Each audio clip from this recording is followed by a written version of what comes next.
You're live. Hi everyone, how you doing? It's vile out there today. I've just got absolutely drenched running back over to the house, trying to get my steps up. It's horrible. Horrible. It's wet, windy and rainy and nasty. Don't like it. Don't like it at all. It's windy in Margate too. Her hair was just like blah everywhere. My eldest boy and his girl were going to get married today, but obviously had to be cancelled because of the lockdown. And we're quite glad now. I'm quite glad because, as my sister just said, the pictures would have been terrible. We'd have had bad hair and drenched. So silver, And muddy shoes. And muddy shoes. So silver linings and everything. But yeah, it's we'll get to do it next year, and hopefully it'll be a beautiful sunny day next year now. So, what are we doing today? We're doing questions and answers. So who's coming online? Who's there? Who's going to throw some at us? We got Wendy, we got Marilyn, we got Maria, Sheila, Meg, Sonia. Hi everybody. Hope you're all well. Hope you're all inside, keeping warm and not in this horrible wet weather. Is anybody watching the craft shows live thing? Anybody been watching? I'd forgotten about those. Yeah, I'm going to put it on my laptop. I'm going to try and watch some of it tomorrow. Anybody watching? Anybody seen anything good? I'd like to have seen the Debbie Shaw one. That's tomorrow. She's on tomorrow. Yeah. Oh, cool. I like this. So, if anybody's watching any of it, let me know. Let me see. Let me know what's going on. So, we've had lots of questions, lots of questions, and some of you, quite a lot of you, asked the same questions. So we're kind of going to go through as many of them as we can. Okay. So we're going to start with. A lot of you have asked about how to baste a quilt and how to do quilt as you go, and some different methods for quilt as you go, and what's the best ways to do it. So that's what we're going to start with. So Claire asked us about, no, it wasn't Claire. Taryn, you asked us about basting spray, so I'm going to go through that. Mary, you asked us about quilt as you go. Ali, you asked us about quilt as you go. Who else? Diana, you asked us about quilt as you go and basting and stuff.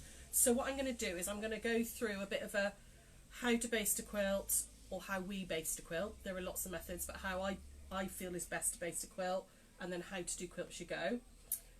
Claire Hodges, you've asked us about mile a minute, so Sarah's going to do a mile a minute demonstration as well. And then we've got lots of other like little questions which don't require a demo. Okay, a lot of you asked about sewing feet, so we're going to go between us. We're going to go through sewing feet as well. But remember, you can ask more questions. Okay, Drew will just interrupt me if you see anything that needs answering. All right. But yeah, we've got quite a few interesting few bits as well. But I'm going to start with the one that everybody's seen. A lot of people. I think we'd about 8 basting and quilt as you go and stuff. So that's where I'm going to start. Obviously, I'm not going to baste a whole quilt here. Okay, there's not enough room. Sarah and I have got it down pat now. We baste a lot of quilts out the back on the big tables. It's not easy to baste a quilt by yourself, unless you've got a big dining room table and stuff and somebody to give you a hand. It's not necessarily easy. You can always come into the shop, maybe not right at the moment because of the lockdown thing, but you can come and use our tables to baste, and one of us is normally around to give you a hand. But I think that's also why a lot of people like quilt as you go, because it's smaller amounts. But I'm going to show you how I best do it. Okay, so I've got a random block here. That was one that we did ages ago, that reverse applique, which I'm going to pretend is a quilt top. Okay, it might actually be you've made a little tiny mini quilt for a wall hanging. We're going to use that as a quilt top. Okay. Wadding. What wadding you choose is entirely up to personal preference. Whether it's polyester or 80-20 or 100% cotton or bamboo or black wadding, because we do black wadding as well. If you've got a very dark quilt, you might want black wadding because so you don't ever get any of those little tiny tufts through. So this is polyester wadding. This is a super soft poly, and this one is an 80-20. Okay, I'm sorry, I'm just going to take that out of my back pocket because it's going off as I bent over. And this is an 80-20. Yeah. Smoke coming out your eyes. This is an 80-20. Okay. The 80-20 is slightly more expensive. A lot of people prefer it because it's a bit more breathable and it's got more natural fibre in it. So it's 80% cotton, 20% polyester. The little bit of polyester helps stabilise it. So it washes, I think it washes better than 100% cotton. I think you can actually, I mean, I don't tend to ever tumble dry anything quilt wise, but you could actually, finish it off in the tumble dryer just to make sure it's completely dry and stuff, and it's not going to shrink majorly. You've got very little shrinkage on 80/20. Polyester is cheaper. However, I dare anybody, if it's really, really cheap, nasty polyester wadding, which there is out there, you will tell the difference. But with a decent, like a super soft poly, I dare anybody to tell the difference when it's actually quilted in the quilt between the two. Okay, the drapes are very similar. It's purely personal preference. I do think if you're going to long arm, if it's going on Daphne, the 80/20, the long armers prefer 80/20, but domestic machines, either or. I think as well, don't be scared about joining your wadding, Frankenstein wadding. Particularly if your quilt as you go in and you only need small pieces. Again, if you do a nice big zigzag, okay, gentle zigzag to join your wadding, you can buy basting tape as well, which washes out. You can join wadding quite easily, and it really doesn't affect the quilt once it's done. I've never had any problems with it at all. So it's just a bit about wadding. Quilting. So if you're going to baste your quilt top, I would always baste my top first. I wouldn't put the back on, okay? Mainly because if you put your back on first and then you try and line up your top, it's very easy not to get it in the right place, okay? So I always baste my top. So I'm going to pretend that this is my quilt top, okay?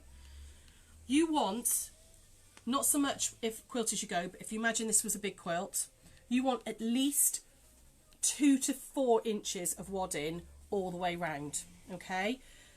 Quilting, when you start quilting, it sucks up the wadding, because you're pushing that thread between the layers and it sucks up the wadding. If you put your top right on the edge like this, okay, and trim it all off and then put your backing on, when you've finished quilting, depending on how densely you quilt it, you will find that your wadding has crept in. This is really hard to see white on white, isn't it? But it will have crept in, and you'll end up with no wadding here because the wadding gets sucked into the stitches, okay? Always leave just that 2 to 3 inches around your quilt top, okay? And if it's going on Daphne, can we have a little bit more? At least 4 inches if it's going on Daphne, if you're basting it before it arrives, okay? Because Daphne, again, it's long arm quilting is very different to domestic quilting. It's much more intense stitches, so it sucks up a lot more, okay? Right, I'm just going to cut this off roughly, okay? So you just, and again, it doesn't matter if you've got 3 inches one side and 4 the other, you just want enough so you've got a border. How you baste this, again, is personal preference. You can absolutely hand tack it through, okay, when you put your back on, which I'll show you in a minute. You could hand tack all the layers through. I've done it. I've had my boys sat in the front room on the corners of quilts. That one I did for you, one of the very first quilts, the Calf Facet one. They were all sat on the corners of the quilt while holding it all in place while I hand tacked the thing. Life is too short for me. I don't like hand tacking. If you like it, some people really enjoy it. You're all masochists, frankly. But if you enjoy it, that's fine. However, it's back-breaking. If you've got to do it flat on a floor and you're working around, it is back-breaking. You can just pin it. You can just use pins. I know Gina, who doesn't like the spray glue because it makes her sneeze, she's a bit allergic to it. She just safety pins all her quilts and works brilliantly for her. I'm an absolute lover. In fact, this would probably be the answer. Actually, this is probably my answer to the other question of spray basting. Okay, it's a massive time saver. It works every time for me. I've never really had a problem with it. Pros and cons with spray basting. I'm going off on a tangent slightly. 505 Jean Taylor quilt basting spray. They are both brilliant on cotton wadding, 80/20 wadding. Okay, if you use polyester, this one, okay, this one's got lots of pluses. It doesn't like polyester. It just doesn't like to stick. It doesn't stick. It just doesn't stick as well. It works brilliantly, and I use it a lot on cotton I've never had a problem with it on the 80/20, but I have had a problem with it on polyester. That all the way, 505 on anything, frankly. And we sell a lot of this. People love it. And for the June Taylor pre-printed wadding packs that we do, it's brilliant. It works absolutely every time. But it just doesn't seem to like polyester very well. I don't know what it is, but it just doesn't like it. It's too fine a spray. It is a very gentle spray, so maybe it's not that. And it doesn't go in the, because it's a lot more, holy. Yeah. Bumpy. Yeah, absolutely. Please, please, please do not or B&M or Home Bargains and buy spray adhesive and put it on your fabric. It's designed for carpets and upholstery. Even though it might say fabric on there, they don't mean 100% cotton quilting fabrics, okay? I've had, since we've been open, we've probably had 3 or 4 people, not many, come in with ruined quilts because they've used £2 cans of spray adhesive. It says fabric on there. It's not suitable for patchwork and quilting. It won't wash out. It's so sticky, it will pull on your wadding. Okay, gums up your machine, everything. Please don't use it, all right? It's just not worth it. When you've put all that time and effort into your quilt blocks, it's just not worth it. So, any questions before I start this? Anybody? No, not at the moment. I'm just talking at you at the minute, girls. Anybody else? Anybody got any questions so far on any of that? Nope. No? You're all right? Well, everyone just saying hello. Everyone's just saying hello. Cool. Right. Okay. So, spray basting. You will spray the wadding, not the fabric. Okay. You don't need a lot. That's enough. All right. Don't push and pull your quilt top. It will stretch. Okay, and you'll get wobbly edges and all. Really gentle hands and work from the middle out. Okay. Roll it back. You're going to do this side. Okay, and again, go down the middle, just a little bit, the heat of your hands, a little bit of pressure, and that will stick. All right. Always do your quilt top first. You will get everything lined up much, much easier. Okay. Flip it over and do exactly the same with your quilt back. All right. Dana asked, do you have 505 in the shop? We do have 505 on the shop. It's not on the website. I will get it on the website later. Okay. So you do exactly the same on the back. Okay. And again, it's not easy when, it's very hard to show you how to do a whole quilt. Sarah and I, once the shop's open, we will baste a quilt. We'll get Drew to film us basting a quilt and put it onto YouTube so you can see how we do it between us and how we do it on a grand scale, okay? There we go. So, again, with your wadding and your backing fabric, this is way too big, okay? But you want your backing fabric to be at least the same as your wadding, okay? At least that 2 to 4 inches bigger.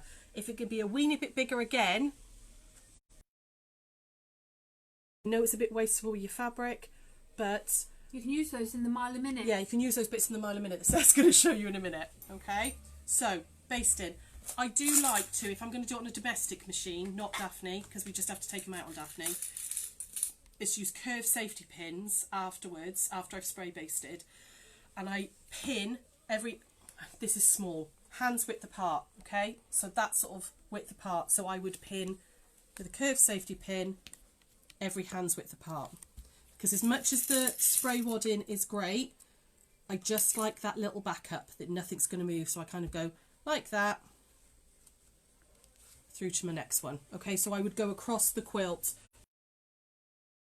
in apart with my pins. You can get away with pinning if you do it with no glue, if you do it closer. So I would probably do a closed hand for pinning with no glue. But you need a lot of pins, okay? If you're going to pin it, you do need quite a lot of pins. Jane Williams asks, how quickly do you have to quilt after spraying? You could leave this for 6 weeks, 6 months. I would roll your quilts. So once you've spray basted, don't fold them. If you roll them, I would spray them and pin them. This doesn't go away until you wash it, okay? It will stay there until you wash it. It washes out though, so it doesn't go.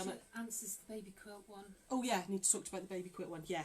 So once you've done that, you can roll it all up okay, and leave it rolled, and you can leave it like that until you're ready to quilt, okay. You could leave that 6 months and it would be absolutely fine. All right. Yeah, Taryn asked us about using spray glue with baby quilts. This 5 minute is perfectly safe on a baby quilt. It washes out on the first wash, and I mean I always wash a baby quilt before I give it anyway, because obviously you've been handling it, and you know it's and all the rest of it, and you get bits of fluff and dust and all sorts over it. So it's absolutely safe to use on a baby quilt. It's completely non-toxic. Okay, so you're fine to use it for baby quilts. Was there anything else about actual basting? What else did people ask us about basting? Hang on, I'm going to check my book because there was a lot of questions. Any other questions there, Drew, just while I'm looking through? Jane says she's having a problem with the sound. You having a problem with the sound? Can you hear? Can everyone else hear us? Or is it really quiet? Sandra says they keep freezing with me also. Am I on the Wi-Fi, Drew? Do you want to just put me onto the data? Yeah. A second, girls. There we go. Hi. Hopefully that'll stop the freezing. Unfortunately, our Wi-Fi in the shop is rubbish, so Drew's just swapped over to my mobile data, and it should, hopefully, that'll stop the freezing. Okay, cool. Maria, I'm going to do that on Monday when we do the isolation quilt, okay? So I'll go through squaring up again with that, with larger blocks, okay? But we'll go through that. So I've talked about basting, pinning or spraying, pretty much how to layer up a quilt in what order. So that's always quilt top, wadding, back in. You alright, Drew? Yeah, I'm just checking if it's working now. Is everybody working? I hope so. Shout, ladies, if it's not. Suzanne says we If get it's not, freezing. you're not going to be able to hear you. That's true. Is it still freezing, guys? Grace says that it keeps freezing, but sounds okay. Okay. Do we keep moving? Are we like a robot? Sorry, guys, if it's freezing. We've just swapped over to my mobile data, which is normally... Meg says it's fine with her. Yeah. Okay. We're just going to keep going, okay? Hopefully it'll... Sean says it's got better. It's got better now, Yeah, is it's it? getting better now. Brilliant. Cool. I've put it onto my mobile data because our Wi-Fi in the shop is terrible. Okay. So, I'm going to talk about Quilt As You Go because so many of you asked about that. We did do a whole 1 PM on Quilt As You Go, which is on the YouTube channel.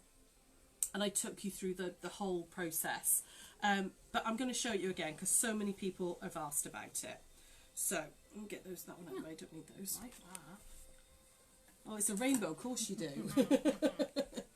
So, these are old blocks that should have been part of a quilt, but actually the quilt got too big. So, I've got some blocks left over. Okay. Quilt As You Go is a way, I love it. I absolutely love Quilt As You Go because, and I'm not talking about the June Taylor stuff now, I'm talking about doing your own blocks, okay? If you're just quilting on a domestic machine, trying to put a whole, double quilt size through your domestic machine, it's not easy. Quilt As You Go is a really nice way of doing it because you're only quilting that, alright? You're just getting that through your machine and doing whatever pattern you want. How you then join the blocks, I'm going to take you through now. So, whatever sashing you want on the front, that needs to be 1 inch wide, okay? And on the back, you want 2 inches. I am going to go through another method in a minute which doesn't use any strips at all.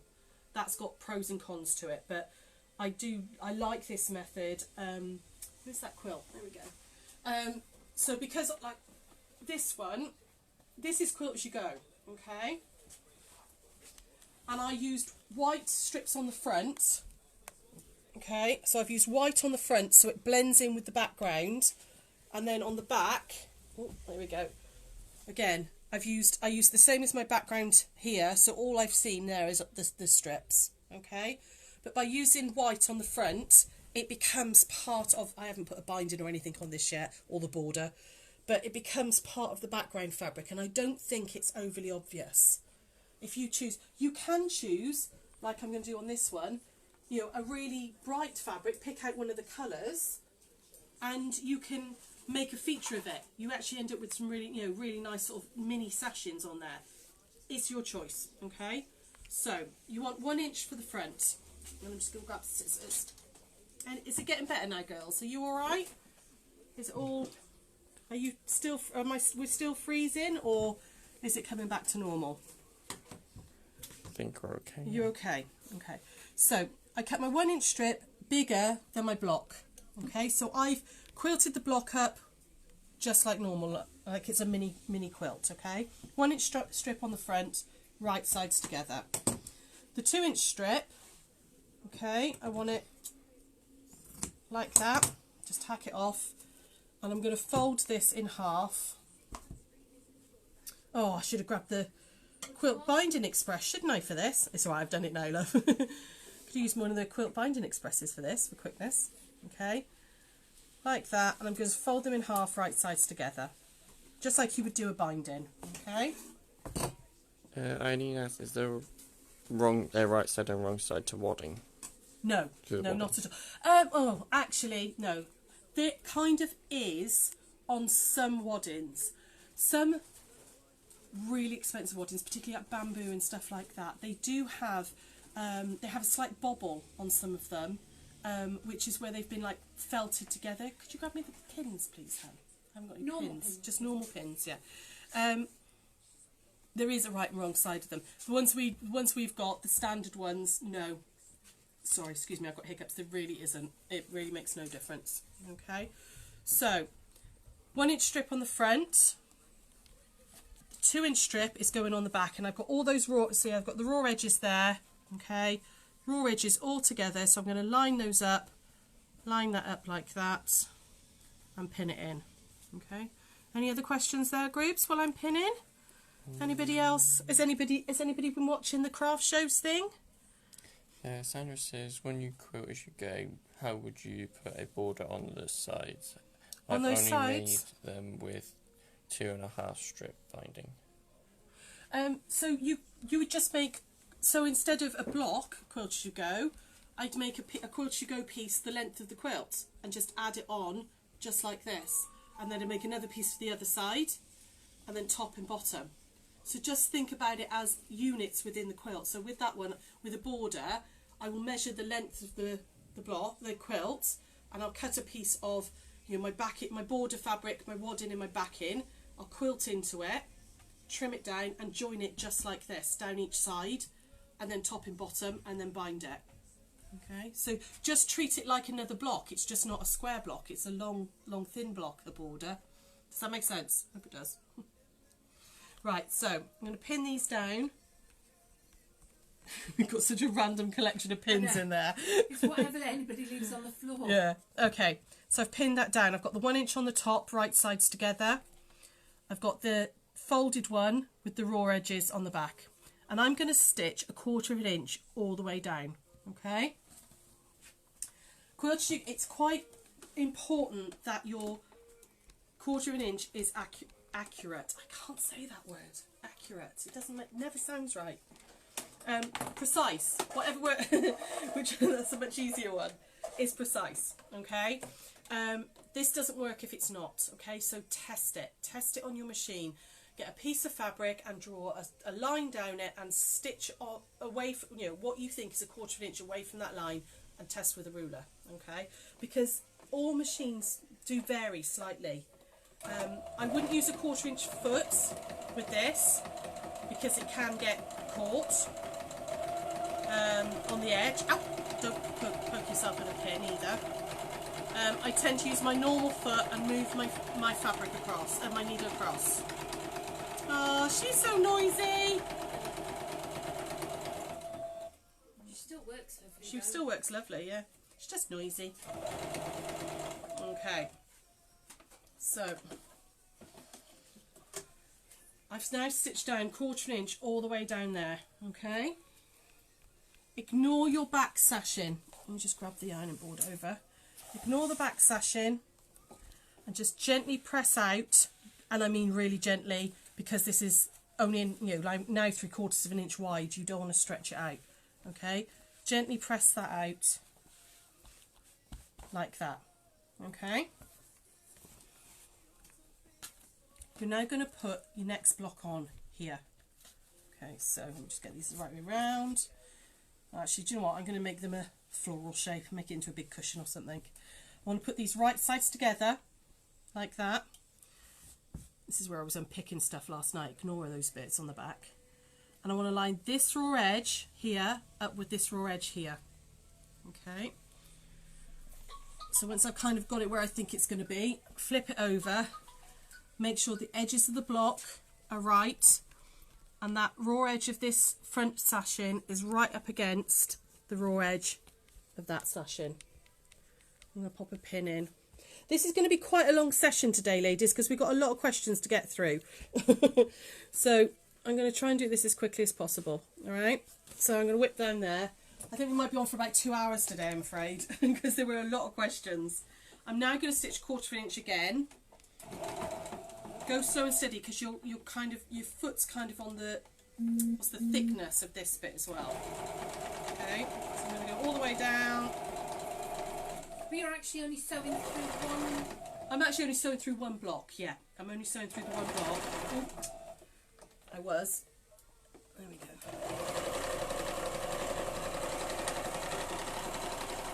Because I looked up and carried on sewing. Went skew whiff. Okay. So I'm going down that block like that. Okay, needle out. So I've stitched down that one. And then when you open them out like that, okay, your raw edges are all enclosed there, and on the back that butts up really nicely.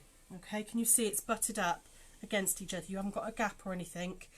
This piece here, the folded edge, is then going to come across like that, okay, like that, and you can either slip stitch it, or if you want to, you can machine stitch it down. Okay, I would press this out and it gives a really nice neat finish. Okay, there are lots of other ways of doing quilt as you go with sash and strips.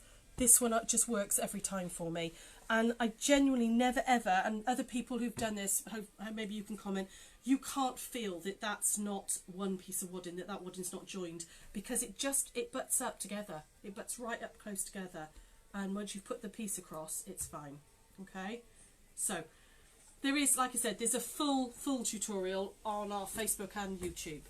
I'm very quickly going to whiz through how to do it without sashing. Okay,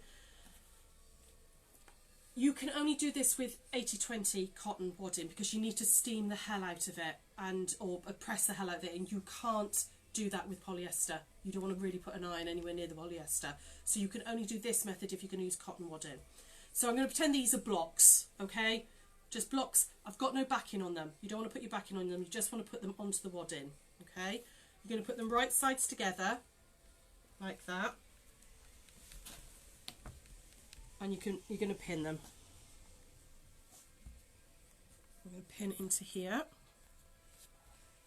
and one more, and then I'm going to stitch down 1/4 inch. Okay, so I'm just going to very quickly do that, and then I'm going to show you how to do it without sashing. It requires a lot of ironing, this one, but it does work. I have done this method before, and on a quilt for my sister actually a couple of years ago. It does work, and you really can't tell, but it is slightly different. Any questions there, Drew? Just while I'm sorting this. No. No? Jackie Allen's just joined. She says hello. Hi, Jackie. Have to catch up later. Okay, you want to clip the corners of this one. Okay, so you're going to clip just the seam, and you just want to get a diagonal 45-degree line. You're just going to get rid of the bulk on the edges. Okay, do that both ends, and you have to press this open. Okay, so it is a bit fiddly, but you're going to open this out, and you want to press the hell out of it. Okay, you could put a cloth over if you wanted to, but you really want to get this as flat as you can. Okay, you press like that, and get it really, really nice and flat. Okay, like that. Will that pop back up if you wash it? Yeah, so the thing you have to do if you're going to do this is rather than stitch, when you do your quilting, so you would then put, can I just grab a fat quarter for me? Anyone, it doesn't matter. First one. Once you've joined the whole of your quilt top, okay, you would then put your backing on, all right, with your spray based, whatever. The thing you would then put your backing over the whole of your quilt top, okay, so you would join however many blocks you've got with that method in rows, and then join your rows together. The reason you clip it is so that when the next row goes on, you haven't got a massive amount of bulk there. When you then need to obviously quilt your quilt sandwich, they suggest that you should top stitch down either side of those lines in order to hold this down. Okay, so for me that's the kind of downside of it. You wouldn't really want to put it on a long arm or anything at this point, because you could catch those seams. But if you're just going to do like grid line quilting or straight line quilting, you would go either side of those seams to hold that bit down. Okay, it actually doesn't feel very bulky at all. There's very little bulk there because you've really pressed it well, and once you've stitched it, that kind of holds it all into place. Okay, so that's just another way of doing it. It's worth trying it on maybe a smaller project first and seeing if you like it. All right, so that's Quilt As You Go and basting and how to put your quilts together. I think we've touched on everything. Anybody got any questions there you want me to go through with any of that, or is everything okay so far? Not at the moment. Have we lost you? Have you all gone, or you all just watching intently? We've still got 50 people watching. So. Cool, fabulous. Okay, so watch this with the iron. That's kind of it for that. Sarah's going to show you Mile a Minute. Actually, should I do sewing? We'll do some sewing feet. Right. So, quite a lot of you have asked. Can you grab my manual? Yeah. Quite a lot of you have asked about sewing feet. Okay. What do different sewing feet do? I'm not a dressmaker. I've made a few things. Sarah's made a few things. I'm not a dressmaker, and I haven't used. I mean, I know this is my new machine, but even on my other brother, I have not used my G foot, which I believe is a blind hem. No, that's my overlock foot. I've used that one. I have used it on my other one. I haven't used that one yet, but I use my zipper foot occasionally if I'm making like bags and stuff. But what I'll go through them for quilting. What's that one? See, is that? I think the R. That's my blind hem foot. That's a blind hem foot. Okay, unless you're making curtains or trouser hems. Find out what R is. Okay. In the nicest possible way, your manual is your friend. Okay. Anything I can tell you here. What's the R foot? R is blind hem. foot. Well, anything that I can tell you will be in your manual. Okay. Not only does it tell you what it is, but in most manuals, it will tell you exactly how to use it. There will be full instructions on how to use it, okay, and what settings to put them on. So, like here, go to this one. So, look, this whole section's on patchwork, crazy stitching, and everything. Read your manuals, my darlings. Okay, it will tell you exactly what foot to use. Look, so this is telling me to use my J foot, and then I'm going to use it with the P stitch, which moves my foot over.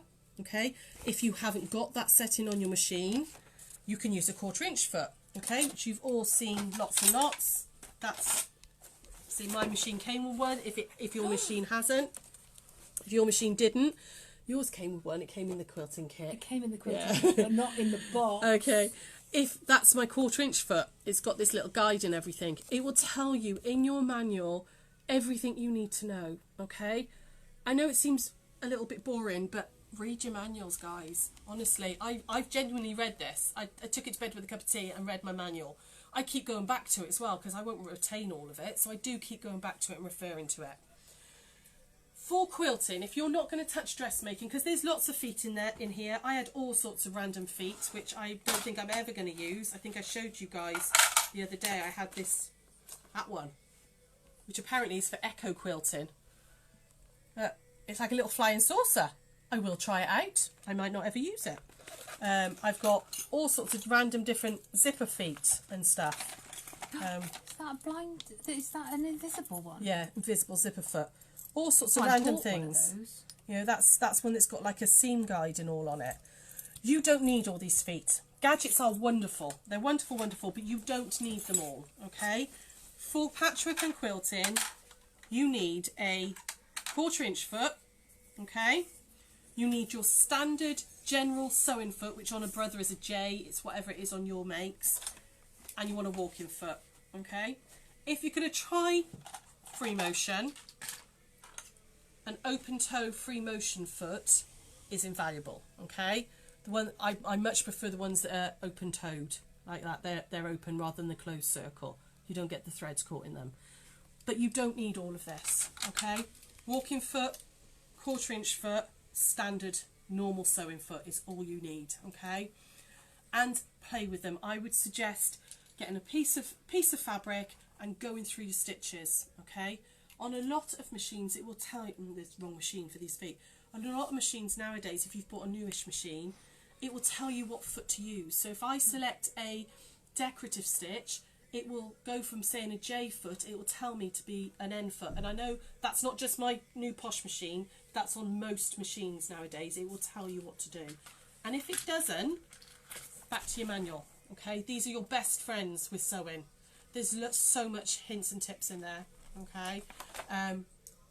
All the other feet, blind hem feet and all the other ones, I'm not a dressmaker. I wouldn't even attempt to tell you what to do with them because I've never really used them myself. It's not something that I would do at all. But there's a buttonholer, Sarah's playing with the buttonhole foot. You know, I have done buttonholes and things before. But your manual, genuinely, your manual is your best friend. It can tell you a lot more than I can. Okay. If you're really stuck and you really don't know something, we can, give us a call. Come and see us next week when we're open, and we will go through it individually. But Are we opening next week? we're open next week, love. What hours? 10 till 3, Monday to Friday. Seamless. Seamless. But yeah, you only really need those 3 feet. Okay, everything else is a bonus. All right. Jane asks, what is echo quilting? Echo quilting is I can show you on here actually. So this is echo quilting, sometimes called shadow quilting, sometimes called echo quilting.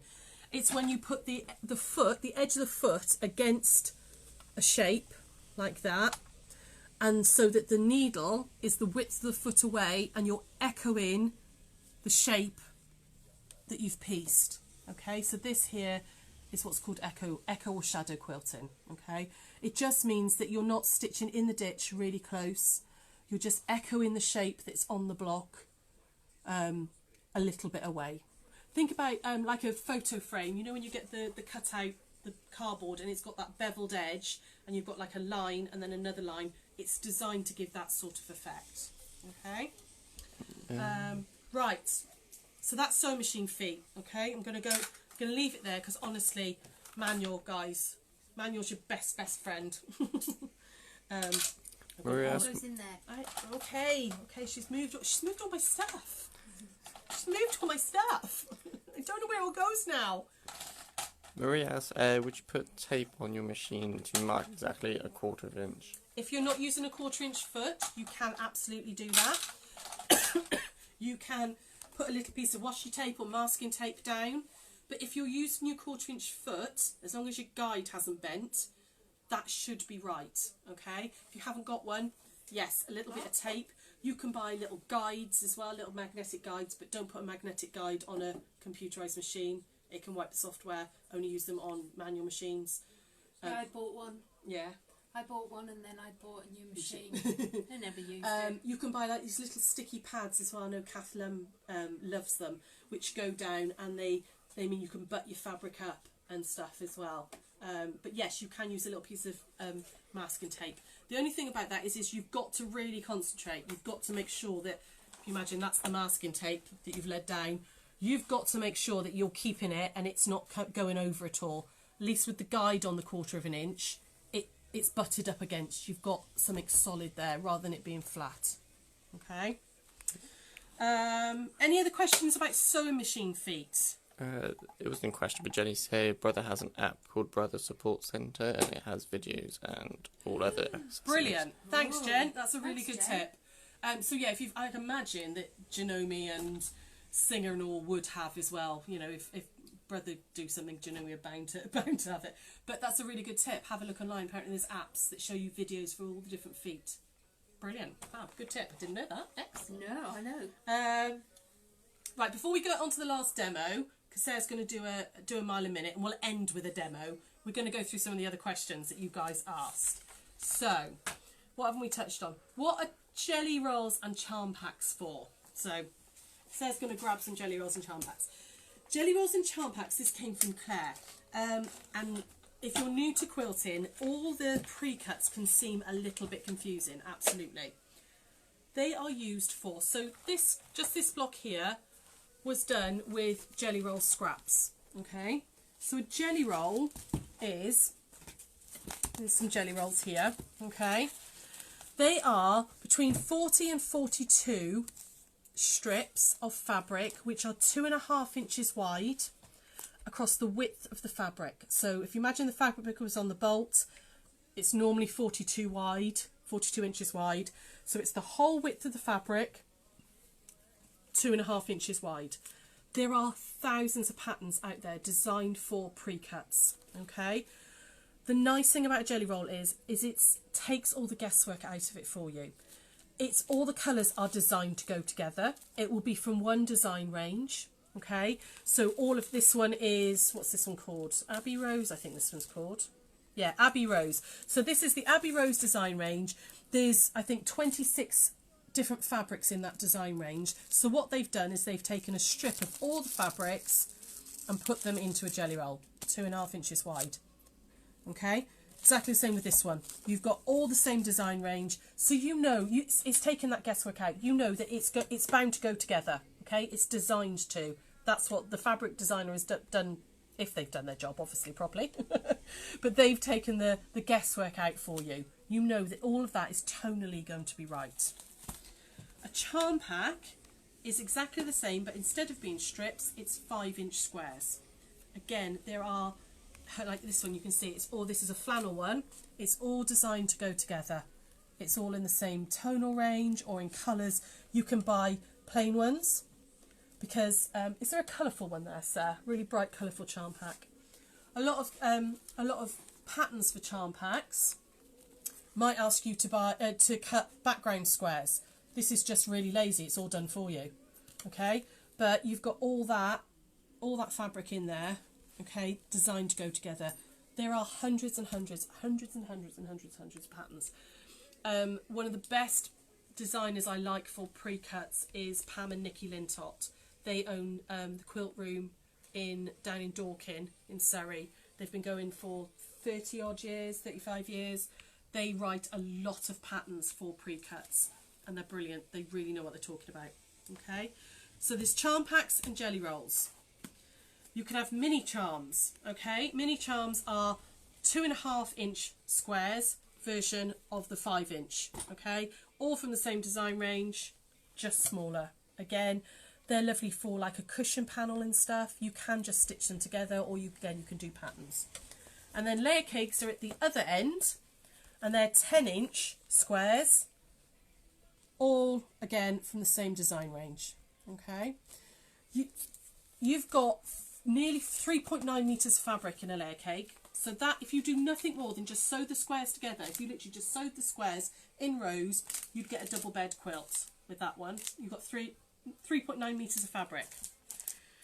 You've got, I think it's just under 2 meters in a jelly roll. Just under 2 meters in a jelly roll. I'm sure it's just under 2 meters. I love the way she asks me things like that. I don't know why I ask her. It's a single bed. It makes a twin bed size. It's Yeah. a small single bed size without. If you just the did like a borders. jelly roll race. Okay, and a charm pack, I think it's just over 1 meter of fabric in a charm pack. Okay, so you could see. yeah. Keep waiting for you to go that. Sorry. Waiting for Sorry. you to say that. I was just. Yeah, so you can get 4 mini charms out of a charm pack. You can get 4 charm packs out of a layer cake. Okay, if you were to cut this down and down, you'd get the equivalent of 4 charm packs. Okay, so that's pre-cuts. There are also things called honey buns and all sorts, which are all different types of sizes and shapes, but these are the most common. All right. Yeah, the new one that keeps coming up on mine is it the honey bun that's the 1.5 inch? 1.5 inch strips. Yeah, quite like the idea of that one, but that would take a lot of sewing. You would. But I would suggest nipping onto Pinterest or Google charm pack or layer cake quilts and having a look at the variety, because there is a huge variety out there. Yeah, huge, go on huge variety. Pinterest. We'll see you next week. Yeah, you'll be lost for hours. We keep you awake today, Groups. I don't know. He's really yawny. He's really yawny today. No Right, air in okay. here. It's not much air in there.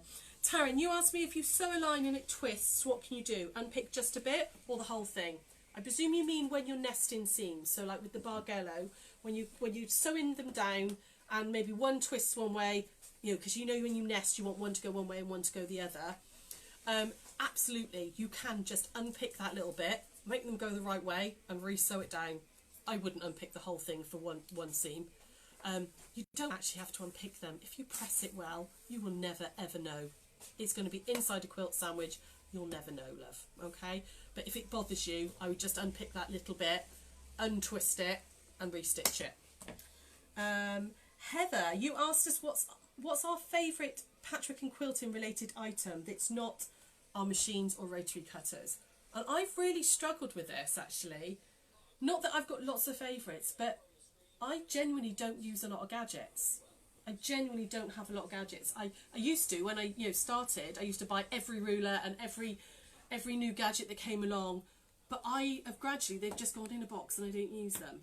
I use my sewing machine, a little iron. I like a little iron by the side of me, a good rotary cutter with a good blade, and I've got 2 rulers that I use all the time. I use a 6.5 by 24 and I've got a 12.5 inch square, and I can do 99.9% of what I want to do with that, with those items. So yeah, I kind of struggled a bit with what would be a favourite that's not like your basics. I think probably I would go with spray basting, because it's taken, I used to hand baste everything, and since using this I'd never go back to hand basting. So I think I'm probably going to go with spray based glue. That's the one thing that I couldn't live without now. That, I think, yeah. What about you? I don't do a huge amount of quilting. I do a lot of fiddling. I like fiddly things. We were talking about the gauges and working out where your foot goes. I've got 2 of these because I lost one and couldn't live without it. I missed it. So I like that. And my pokey tool. What is that? Tell me what that is. Sorry. This is a measuring gauge, okay? It says on the thing, a double-sided, and it's got 14 different measurements on there. So if I'm not sure if my my foot, which line I'm going to follow on the machine, because doing bags and things, you get 3/8 of a inch seam allowance, or you'll get 1/2 inch seam allowance. It's always something different. I like to be able to see where that is on my markings on the machine. Yeah. I mean, this one is a lot better than mine for markings. And I suppose as well, if you were doing like soft toys and stuff and it says some's 1/2 inch, some's 1/4 of an inch, you could then actually use this, the 1/2 inch, to mark 1/2 inch down and pin it or whatever and stuff. So but I go back to this a lot. I work with this a lot. Applique pins have been a brand new thing for me. I don't do a lot of applique. I don't do a lot of applique. I do toys. And I mean, you've seen some of the toys that we do. They've got like little bits, and these pins are like this size. This and there. Yeah. So they're not cheap. They're but there's loads. You get loads and loads in there, and they're no, wrong one. That's pulling it out of there without looking. See, they're tiny. Tiny. So I'm able to put a lot of pins in the same space, and they're not like keep sticking the out. and Yeah, stuff exactly they're not sticking out and getting in your fingers and everything. And the other one is I bought, I mean, if you've watched any of the things that I've done, I've got a long pokey tool, which I bought from one of the tobacco shops. It's for tamping down a pipe, but it's tapered and it's pointy without being sharp, and it's just a wooden poker. So chopstick or something like that. I mean, I just love those. Those, I think, are the three that I go back to all the time. Cool. Apart from any of the... Sandra, you asked us about a colour wheel, about how to put colours together. It's on the back of the other one. I'm going to do a whole session on that, because that's not something I can go through quickly. I think there's actually more to it than just, oh, this colour goes with this. I might do a whole session on it, because it's quite interesting colour theory. But if you stick to a rainbow, if you just stick to a rainbow, all the colours are there for you. Nobody wants a rainbow though, darling. Sorry. But I'm going to do a little session on that. I'm going to do, because when I did my art degree and stuff, obviously I've done a lot of colour theory, and there's more to it than just this colour goes with this, because sometimes you want contrasting colours, sometimes it's about the tones of fabrics, and whether it's low volume or high volume. So I'm going to do a whole session on that. So I'm not ignoring your question, Sandra. I just think it needs more time than this, okay?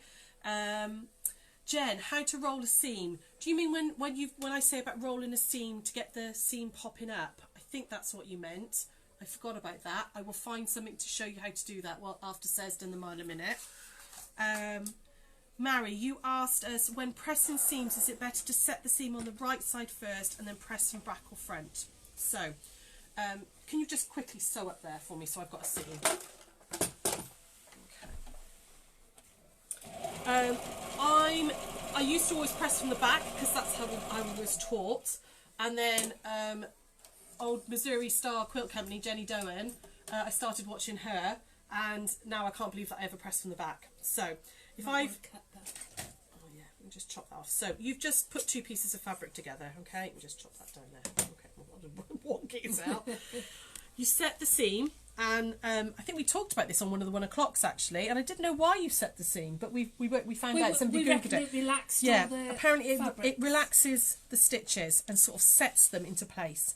You set from the back, okay, like that, and then you roll out your fabric. So if you do this and try and iron from the back, I'm going to do this badly, okay? If you do this and iron that seam from the back, say you're going towards the dark side, I've really over exaggerated this, okay? It's very easy for that fabric not to be flat, okay? It's very easy to catch a bit by sewing on the back, by ironing on the back, okay? You think, oh yeah, that's lovely and flat, and when you turn it over, you end up and it's a bit pleated, okay? So I would always, hang on, I'll just spray that to get that ironing mark out. Another thing, starch spray, brilliant for getting ironing marks out, okay? So I would set from the back, and I'd roll my fabric out. And what I mean by that is I get hold of the top fabric, and this would be my darker fabric, okay? So if this was this one in a white, I would have the dark fabric on the top, and you roll out. And what I mean by that is you literally just gently sort of roll the iron away from the seam, okay? What that does is make this nice and flat. It also pushes all that fabric one way, okay?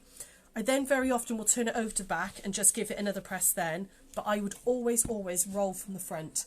You don't get that little pleating that can happen if you do it from the back, okay? Always go from the front where possible, all right? So, that was that one. It is. This was my birthday, Christmas present for me. Done how to layer a quilt, in what order, sewing feet we talked about, how to clean your machine. Sarah's going to take you through that on a 1 o'clock at one point. Yeah. Yeah? Yeah. Quilt's gone. I know. Quilt's gone. So I'll take you through that. It's something we don't do often enough. You should be doing pretty much between every project. You know, at least once a fortnight you should be cleaning your machine out. But so I'll take you through that on a 1 o'clock, okay? We've talked about Quilt As You Go. Thank you, Diana, for that one. Ali, thank you for your question. That was Quilt As You Go. And Maria, you asked about quilt sizes for single, double and king size quilts. It's a little bit how long is a piece of string type thing. It depends on what you want from your quilt. So Elaine, Sarah's mum, her first ever quilt she made, I thought she just wanted something to kind of sit on over the main bit. You know, if you imagine this is the bed, just over like the main bit of the bed and just gently drape down the sides. No. She wanted it up and over her pillows, and to touch the floor. It was the biggest quilt I've ever seen. It's huge, and she did it all in a tiny, tiny little machine. It was brilliant. It still amazes me that she did it. It really How does. she gets out of bed with I it know, on her. the weight of it on her. Yeah. She is watching. Yeah. Hi, Elaine. But when she laughs about it now, it just got bigger and bigger and bigger, this quilt. So it kind of depends on what you want from the quilt, how big it's going to be. There are some very general sizes of quilts. So they say a baby or crib quilt is 30 inches by 40 inches. Okay. Again, that depends on what you want it for. You know, a single is approximately 64.5 inches by 85.5 inches. Okay, not half inches, 80 to 85 inches.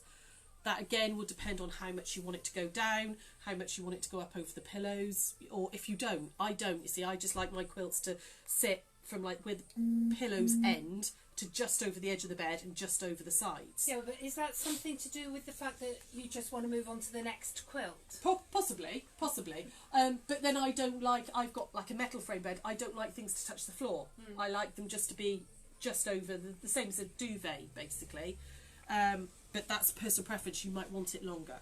A double is roughly 78 by 88, and then a king would be 98 by 106. Obviously that's all inches, not metrics. Okay, so your best bet is, if you're going to make a bed for a quilt for your bed, is get a tape measure and go, right, I want it to go from just below the duvet, you know, where the duvet hangs, up and over. Have a little measure, you know. Throws for sofas, again, different sizes again, but those are just kind of rough ideas of sizings. It is a little bit, how long's a piece of string? How big do you want it? What do you want from your quilt? So I think that's all the random little questions. I'm going to go find something I can roll a seam with while you do mile a minute, because we're going to try and not make this too much longer, because we've already been going an hour. There were a lot of questions, a lot of them. Okay, get your scrap bag, whatever it is. Oh look, we've already got one already started. So where's the scissors? So you're just going to take a random piece. So you're just going to put your hand in, take out a piece of fabric and put it like that. Now at the moment we're just doing, oh, nearly didn't get my hand out of the way then. So you're just going to sew it, okay, like that. Now to begin, start at the beginning, Sarah. You take 2 pieces of fabric and you're going to just put them together in some way. And it doesn't matter how you're going to put them together. You're just going to line them up. What's this? You didn't take the needle all the way up, so it's No, I did. It does it itself, so it must be up. But yeah, I think I pulled it as I was cutting it. So you're going to take more fabric. Now the idea is that you don't look when you're doing this, but some of them are already slightly sewn. So you just want them right sides together and you just keep sewing. Okay.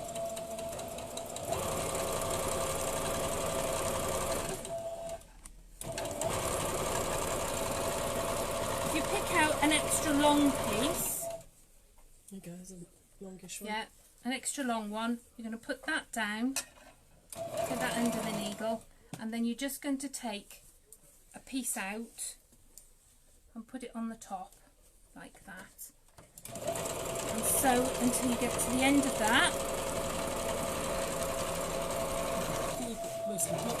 I know, I think it's already been done. Let's find you some smaller pieces. Okay, so we're just going to sew these all on.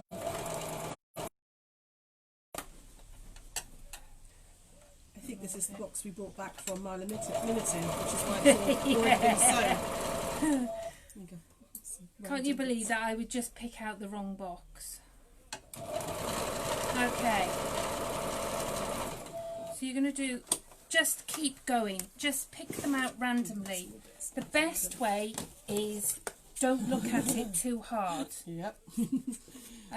Because otherwise you start thinking about your colourways and that's not what you want. Okay? So once you've done that, you're going to take another piece. You're going to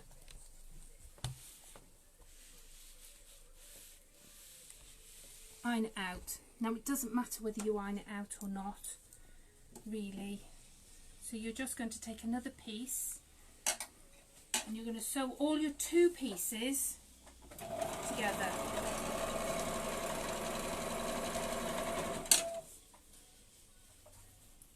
Two-piece for you, there you go.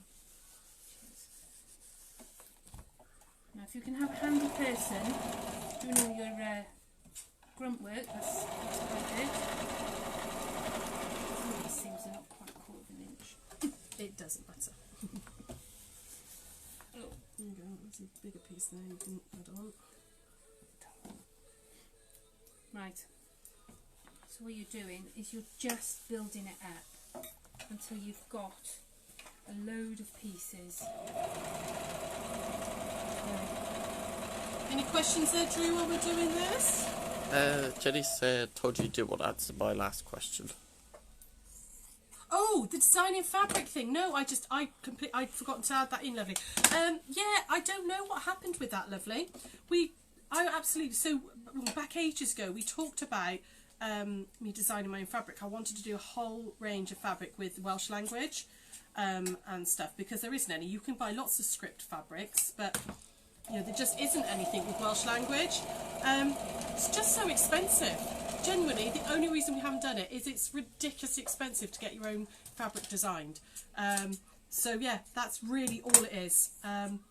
Yeah, there's nothing worrying about not why we didn't do it. It was just purely that we weren't, when we were talking about it, we weren't in a position to spend that kind of money on a range of fabrics that might not sell. It is something that I would absolutely love to look into at another time.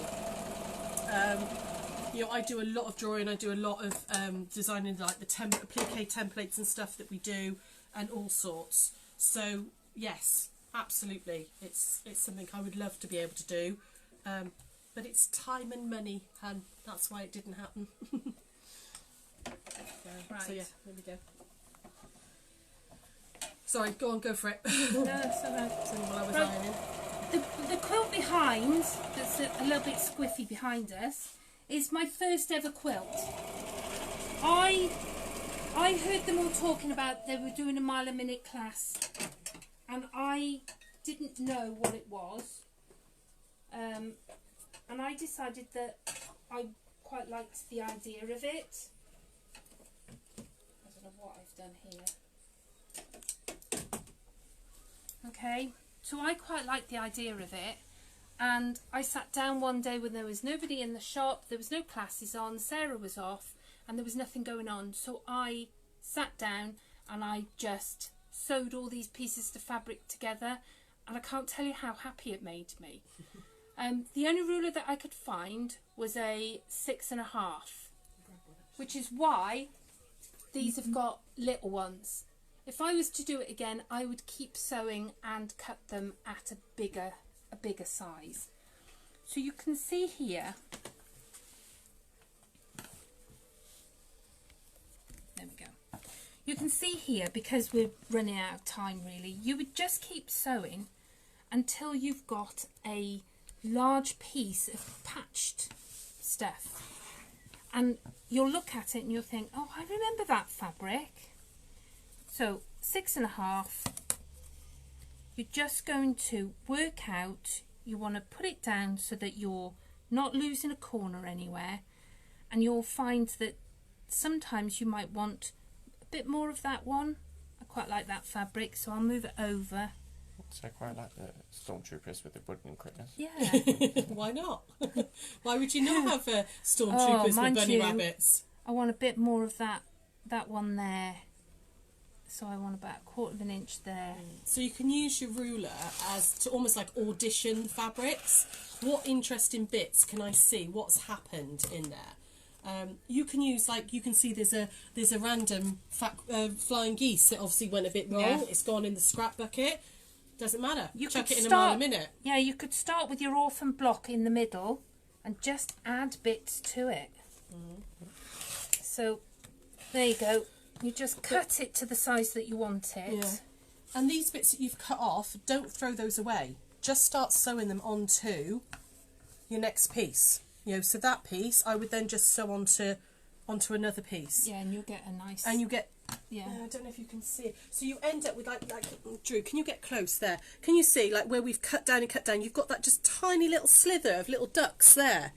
You know, it doesn't matter. There's a tiny, tiny little bit of lime green in there. That one.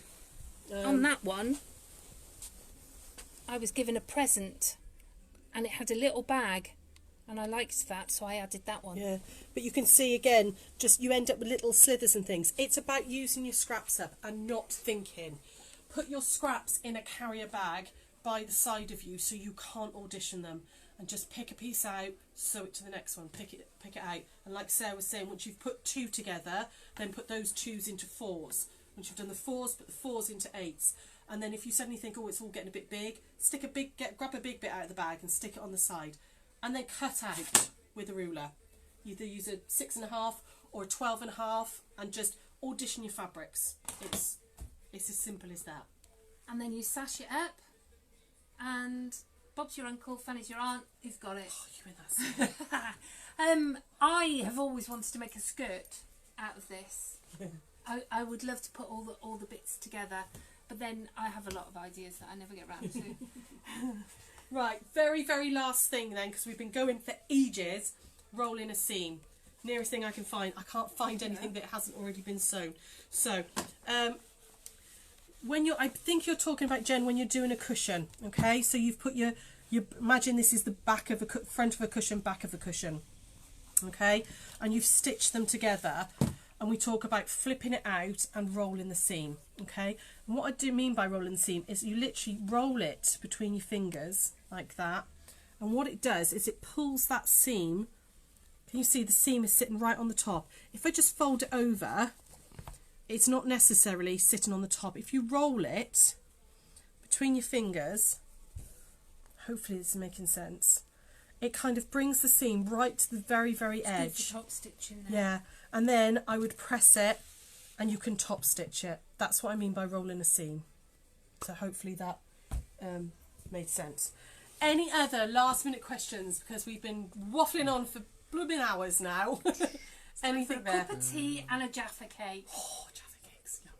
Where did I see it? Sandra, I have a stitch in the ditch for it. Is it worth using?